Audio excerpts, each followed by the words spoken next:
most of us who are ambitious and hardworking don't feel we are good enough. Don't think, there feels like I need more, I need more.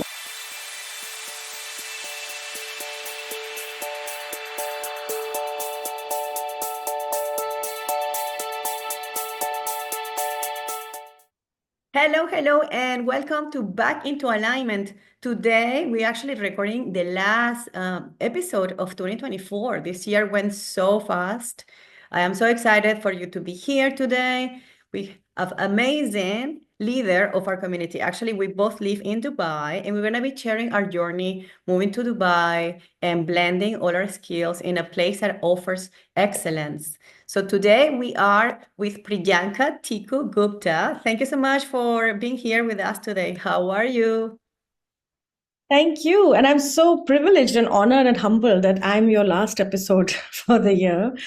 I'm really glad we could make it. I'm really excited to be here today. And as we met a few months ago, and I felt a very instant connection, instant alignment. And I'm glad that we continued the conversation to be able to have this conversation today, which I hope will bring, some ideas, some hope, some inspiration to others. Yes, thank you. It is exciting because it takes a lot of courage for people to move from countries. We both move from different parts of the world to Dubai, and we're actually excited to start a new journey in a place that offers so much. We're talking about 180 nationalities in a place where you can actually do anything you want. And actually, Priyanka have chosen to work in community building and leadership, which is very important. I love these two topics because nowadays that we have such a distractions with the social media and all of this, having someone that can lead us is very important. Not everybody has that driven. So actually, I'm excited to be with Priyanka. She's going to share part of her journey, blending her corporate skills into more energetic guidance through practices that she will explain to us. Some of them we have the intuition to do and to practice, but some of them she's guiding you to tap into your power and step into your greatness, holding the space for so many in so many industries. So, firstly, I wanted to chat about Priyanka and start from the origin of Priyanka. Tell us a little bit about where you're coming from and how was the visionary beginning for you to become a leader in the community of the executive coaching? Wow, thank you. No, I think if you asked me 3 years ago, or even 4 years ago, that you're going to be moving to Dubai after leaving Singapore for 23 years, and you're going to be doing work with ambitious corporates and helping them find their confidence, I would have just probably looked at you in disbelief. So my journey was, I would say, very humble. I came from India, moved to Singapore. Fortunate enough to have moved in a time where Singapore was really expanding and really welcoming expats. So I had a great run. I climbed the ladder, the typical corporate ladder, high achiever, high ambitious person, and I spent about 23 years doing that. And I think COVID was a turning point for me because I feel in COVID we all were forced in a way to look in because all the distractions were not there. We could just run on a flight to get away. And what I discovered was that I was living a version of myself, which perhaps had served me well. But there was something that was not feeling right, and I couldn't place a finger on it. And I just felt like there has to be more that I have to do in life. And perhaps I was emotionally exhausted. I was, bored out. I don't know if I was burnt out, bored out. I don't know what it was. And I think I was fortunate enough, again, blessed to have had coaches and mentors come into my space who I leaned on at that time to be able to ask them, am I just going nuts? I have everything, but why am I not happy? Why is this? Why am I dragging my soul to work? On paper, if somebody looks at my profile, they would probably think I have everything. So I couldn't explain it. And I think I did the unthinkable. I left everything I knew. I seem to have a track record of doing that. So I left the only version of myself to discover myself. Now it sounds very, fairy tale, but I can tell you within 3 days of, doing nothing, I realized that I am not meant to do nothing. So I asked myself, what did I love about my previous role, previous version? And I realized that for me, making a positive difference in someone's life was really the driver of, existence. So now I went on a journey to discover how could I do that, but in a different universe. And I think that's where my coaching journey started. And I wanted to do it with integrity. So I didn't want to just call myself a coach. So I went on, I did a lot of the certification. And I think one thing just led to the other. And before I knew, it was about a year and a half, and I had trained into multiple coaching as well as alternative therapeutic modalities. And I think I was like a bit like kids in Toys R Us. I was like, oh, that looks nice, that looks nice. And I think everything was making such a difference to me. What I also recognized somewhere around last year is that I'm someone who likes to make a contribution. I'm not someone, I could just have sat with all of that knowledge and wisdom. But I think the universe gives you signs. So I met people and I was like, oh my God, I could help with that. I could help with that. So then I thought, what can I do? How can I take all of this and bring it out in a way that is simple, scientific, and practical? Because, Mhm. like these corporates, and still, I am my own client. I am the ambitious person who wants to do more, to grow, to learn, to contribute.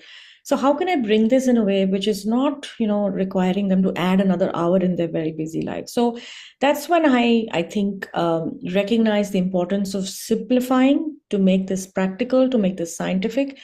And now that's what I endeavor to do. So at a very humble level, my endeavor is really simple. I want people who are ambitious, hardworking, and want to go from good to great. I want them to feel happy and inspired. Mhm. And I think there's stress, there's so much of glorification of, taking more and not taking care of yourself. And I want to be able to change the narrative of that. And I also believe that if you can make an impact to one person in the family, so if I work with, say the mother or the father, it impacts the children, it Mhm. impacts the others. It's a bit The like whole making a ripple. family.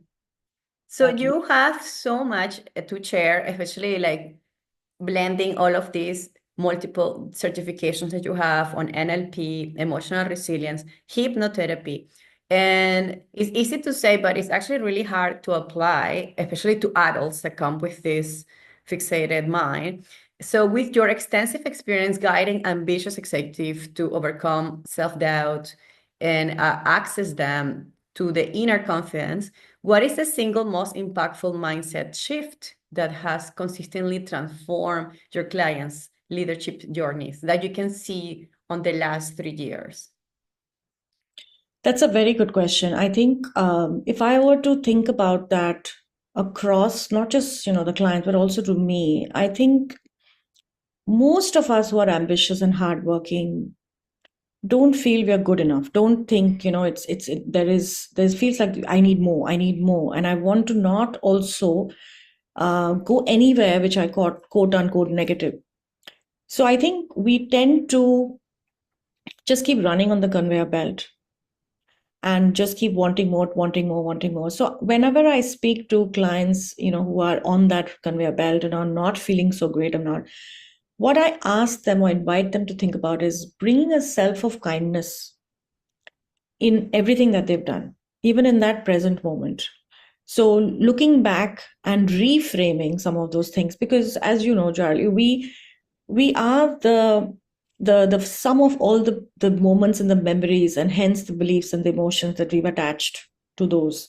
So a lot of people who are doing fantastic don't think they're good enough. So I embrace, or I invite them to embrace kindness to those moments and memories.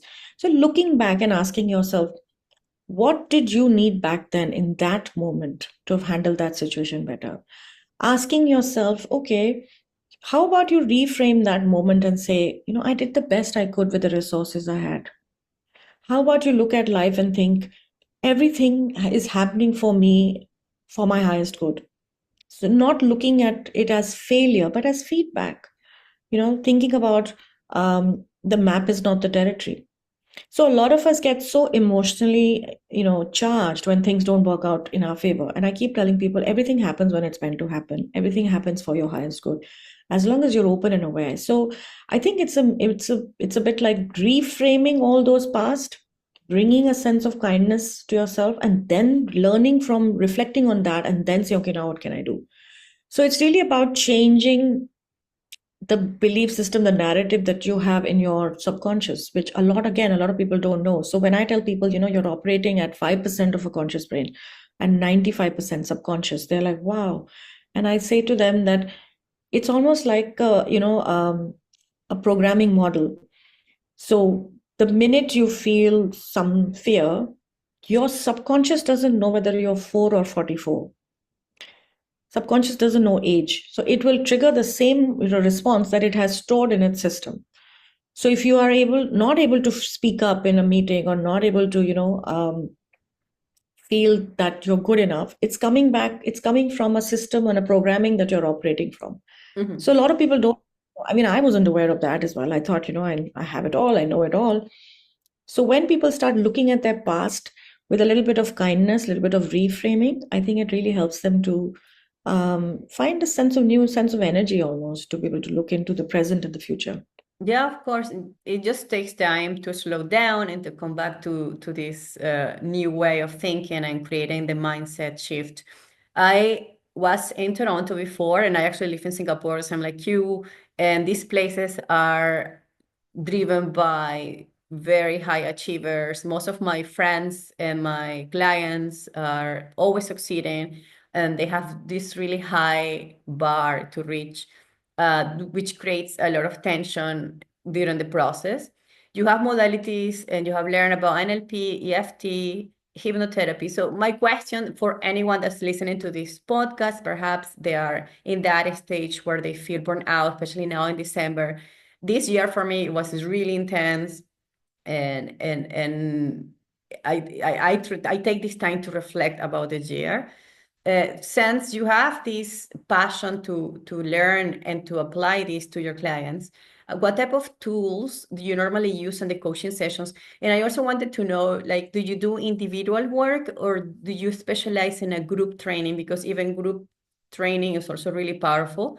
So how can you support the people? I just wanted to know, like, how is a typical session for you and your client or a group of clients? Great, thank you. Yes, so to answer your question, I do both. I do individual and group.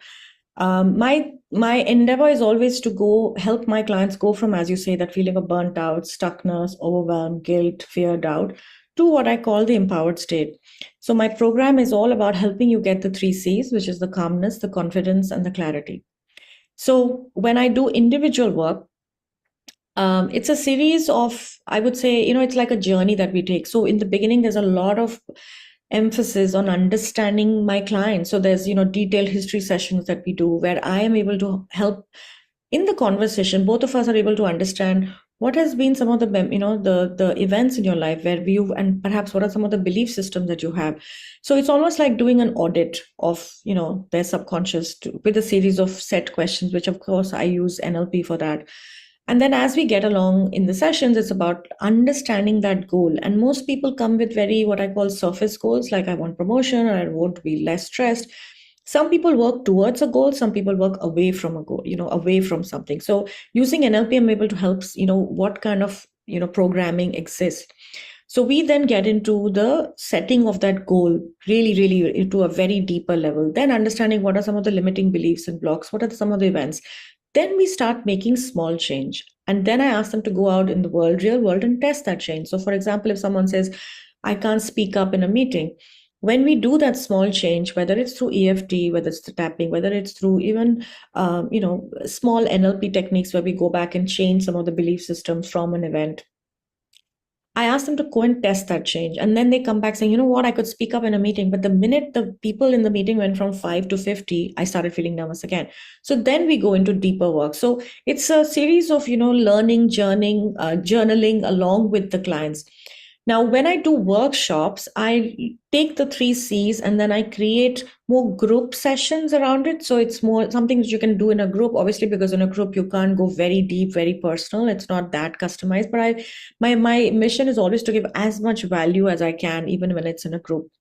Now, to answer your questions on which techniques I use, so there's something called energy flow, which I think I've discovered about a year and a half ago, and I find it really fascinating, and it really works on a very simple premise that our body, as you know, stores emotions. We've got these meridian points, which are like channels of energy flowing through our body, and a lot of people don't know that. Even I didn't know that. When I thought my body just has organs and that's about it, the skin, hair, and the liver and the heart. I didn't know that I have these channels of energy, and I didn't know that I store energy, I store emotions in these meridian points. I have something called a lymphatic system, I have something called a nervous system. And I can do things on my own to regulate the nervous system. I can reduce my stress levels. I can do lymphatic drainage on my own using very simple movement on breath work. So Okay. I, some of my clients who perhaps don't want to go very deep, don't want to go too fast, too quick. I then lean on energy flow with them because I think it's really important for helping people to get come to a state of relaxation and calmness. So it's about how do you help people where they are. So I use energy flow. Sometimes when the clients are feeling like, okay, I kind of get what's going on, I recognize this is important, then I sometimes encourage them to use tapping. Now, tapping works in a very simple way. It's like acupuncture without needles.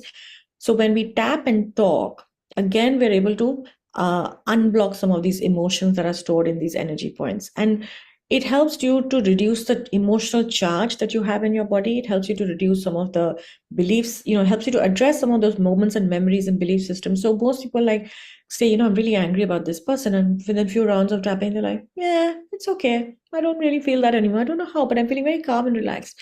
So what you've done is you've reduced the charge that you're holding in the body. And then for clients who are perhaps comfortable and there's a sense of intimacy, we go into deeper NLP or hypnotherapy where we need to go slightly deeper and slightly more customized. And they want results. They want results quick. They want deep results. Now, it's not an either or. And, usually in my sessions, I listen attentively and then I share with my clients, if with your permission, this is what's happening. We could do this, this, or this. Which of these feels intuitively right? And then I ask them to, and sometimes they're like, no, let's just do this. Or sometimes they're like, you decide. So then I go with their permission and I don't, it's not about I'm so and so, so I have to use this technique. It's really about, being in the moment, feeling intuitively what is coming for them and for me to be able to hold. I tell this to all my clients, I'm just a channel. I'm Mhm. just a channel. I'm not a guru. I'm not anybody. I'm just a channel. I'm just one of them who has had the blessing to be able to step out, learn all these amazing different ways to be able to bring that sense of confidence, calmness, and clarity. And now I'm just trying to bring that back to people like me who are in that very ambitious corporate high stress mode. That's all. Yeah, I'm of not any. course. Yeah, it takes time, but yeah, I'm very excited to actually be in one of your workshops for next year. I know you've been creating a new community here in Dubai. I wanted to know, how do you see yourself for 2025? What excites you about 2025? If you could envision a successful year for what you are creating.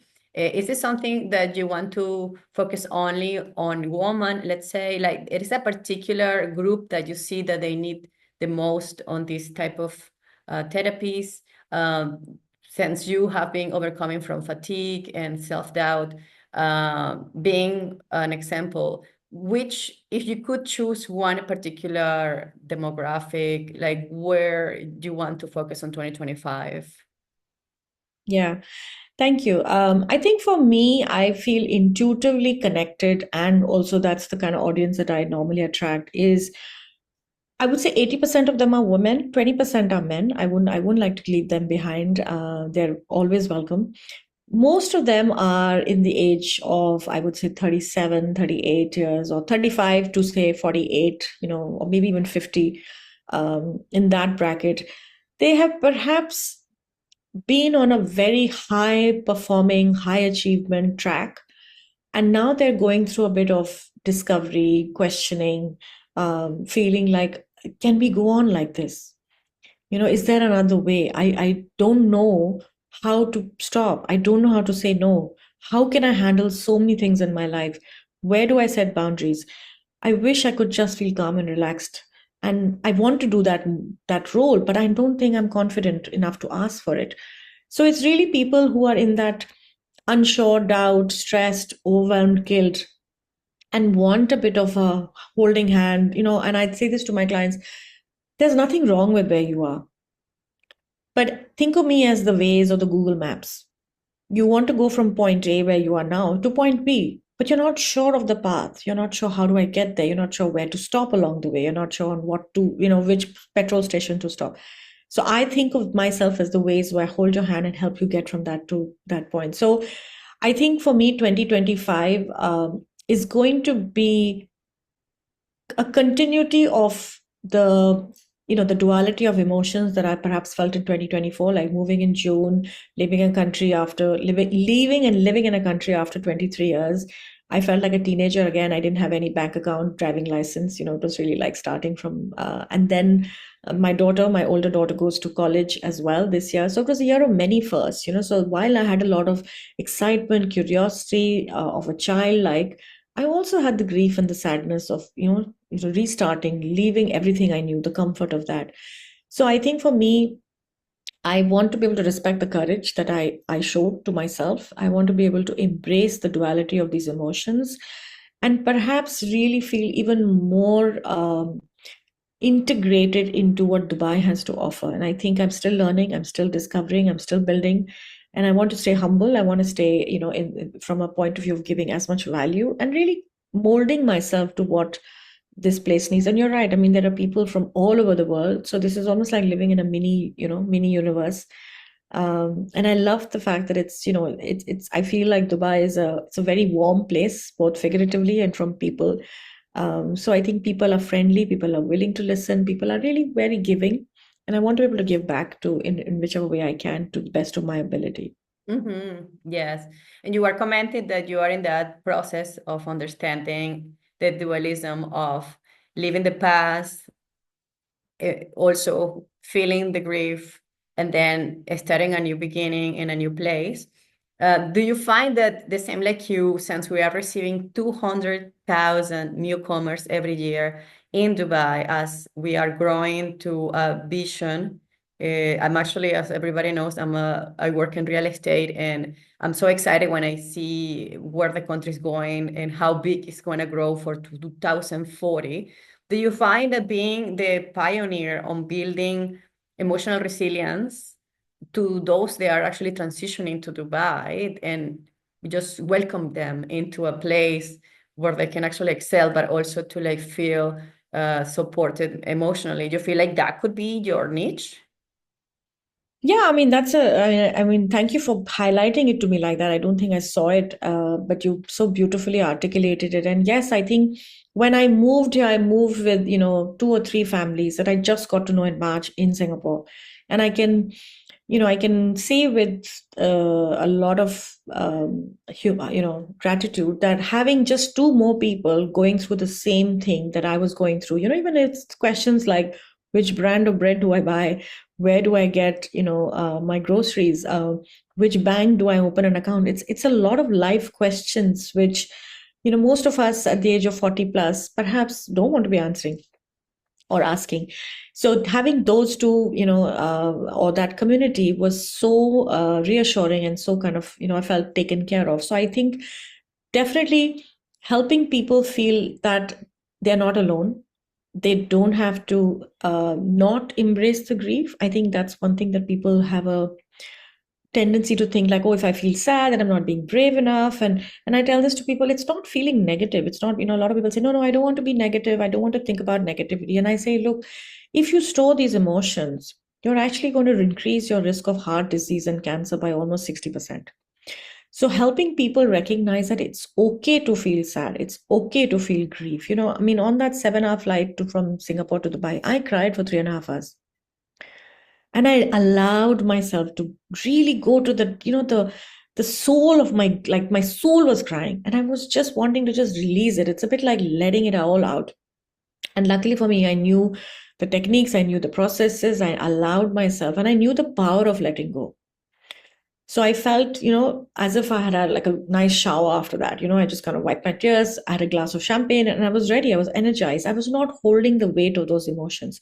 So definitely, I think with the way Dubai is growing, with people coming in from everywhere, of course, you'll need real estate agents like yourselves. You'll need, people to help them navigate some of the more day-to-day practical questions. But I think there will be a need of a community where people can feel I'm not alone, and I can find a way to feel and process my emotions, both sad and excitement.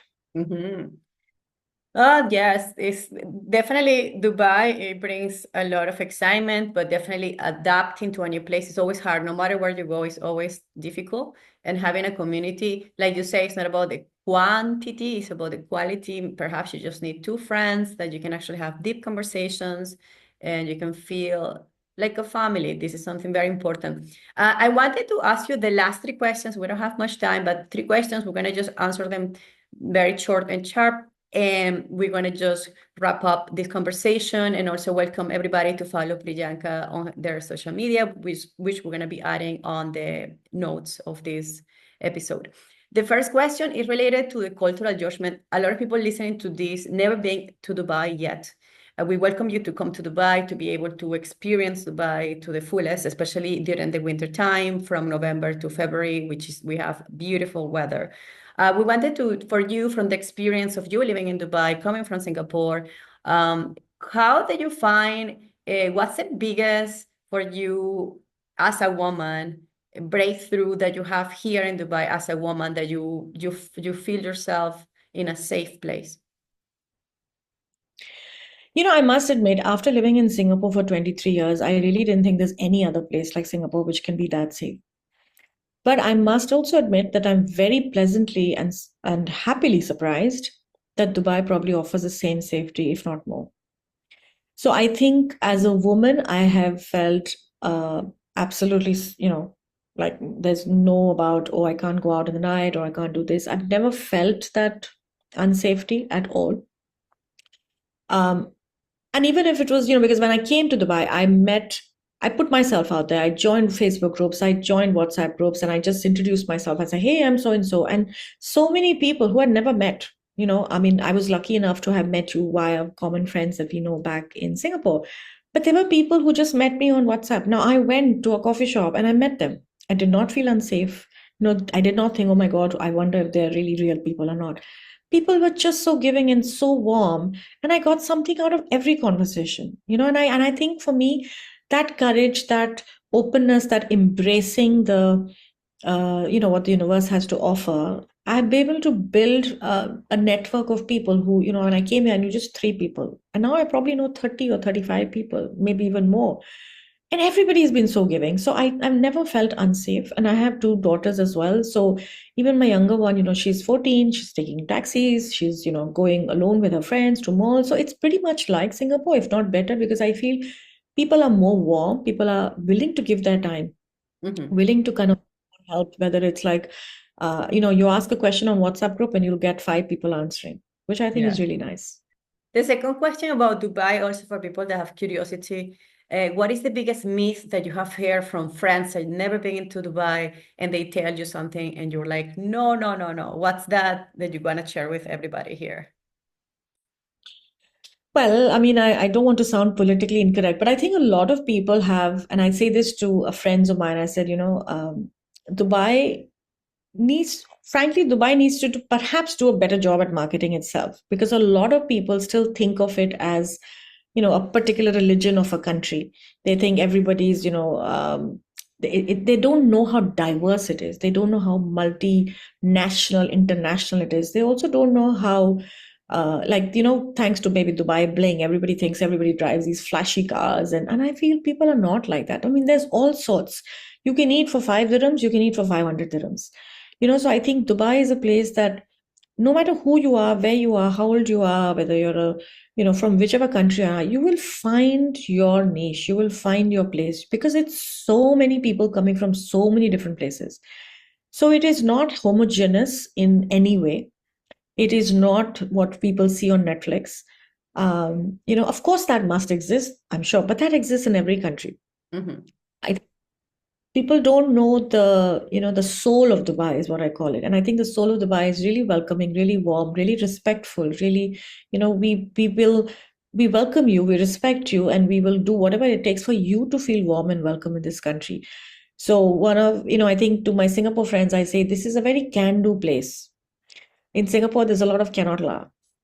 Yeah. So I think big difference if I have to kind of compare the two countries. And I mean, Singapore has been great as well, but I feel Dubai has something a little bit more to offer to those who are Mhm. trying the next And place. talking about this, like as you know, Dubai is in a really central location. We can reach 80% of the world in a 8-hour flight. From Europe to Africa to Asia, we have the access of 80% of the world.